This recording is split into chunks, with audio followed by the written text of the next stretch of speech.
अजामिल जैसे पापी व्यक्ति को कैसे स्वर्ग मिल गया?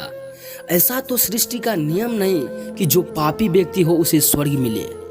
नियम यह है कि जो पापी व्यक्ति है उसे नरक मिलता है और जो पुण्य आत्मा है उसे स्वर्ग मिलता है।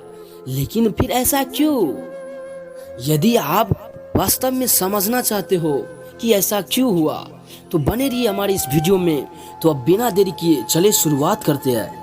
एक गांव में एक अजामिल नाम का पंडित रहता था। वो बड़ा ज्ञानी था, लेकिन एक दिन एक सुंदर बेश्या पे मोहित होकर उससे शादी कर लिया। और वो स्त्री तो बेश्या था, तो बेश्या का संगत करके अजामिल जैसे महाज्ञानी पंडित का भी बुद्धि भ्रष्ट हो गया। उसी दिन से अजामिल पाप करना शुरू कर दिया। उसे पाप में मन लग गया, जुआ खेलने लगा, मांस भक्षण करने लगा, शराब पीने लगा, झूठ बोलने लगा। लेकिन एक चमत्कार हो गया। अजामिल का 10 पुत्र था और सबसे छोटा पुत्र का नाम साधु के कहने से नारायण रख दिया। और अजामिल ज्यादा ध्यान अपने छोटे पुत्र पे रखता और कहते, नारायण यहाँ आओ, नारायण वहाँ जाओ, नारायण खाना खाओ, नारायण पानी लाओ।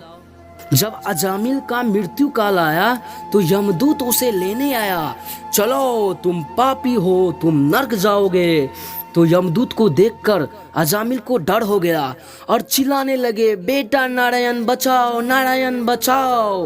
लेकिन बेटा ने तो अपने पिता का पुकार सुना नहीं। तो परम पिता परमेश्वर ने सुन लिया और भेजा पार्षदों को कि जाओ, मेरा भगत मुझे पुकार रहा है, उसे लेकर आओ।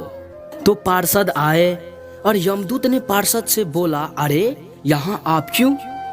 ये तो पापी है। जब कोई पापी मरता है तो उसे हम लोग आते हैं लेने, और जो पुण्य आत्मा मरता है उसे आप लेने, फिर ये पापी को क्यों आप लेने आए?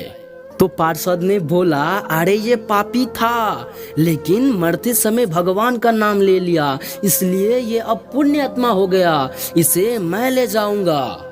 तो यमदूत ने पार्षद से बोला, अरे ये अजामिल तो मरते समय अपना पुत्र को पुकारा, इसका पुत्र का नाम नारायण है। तो पार्षदों ने बोला, अरे चाहे पुत्र समझ के, चाहे पिता समझकर, चाहे शत्रु समझकर, लेकिन ये तो नाम नारायण भगवान का लिया है, इसीलिए अब इसका कल्याण निश्चित है।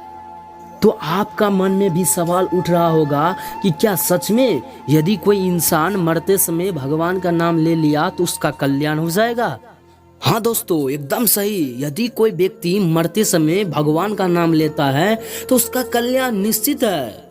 अब आप ही बताइए ना, यदि कोई व्यक्ति आग में जानबूझकर हाथ डाले तो भी जलेगा, अनजान में डाले तो भी जलेगा। ठीक उसी प्रकार कोई व्यक्ति भगवान का नाम जानबूझकर जपे चाहे अनजान में जपे, भाव सुभाव अलग निरंजन, उसका तो काम है कल्याण करना। भगवान का नाम कल्याण करके ही रहेगा।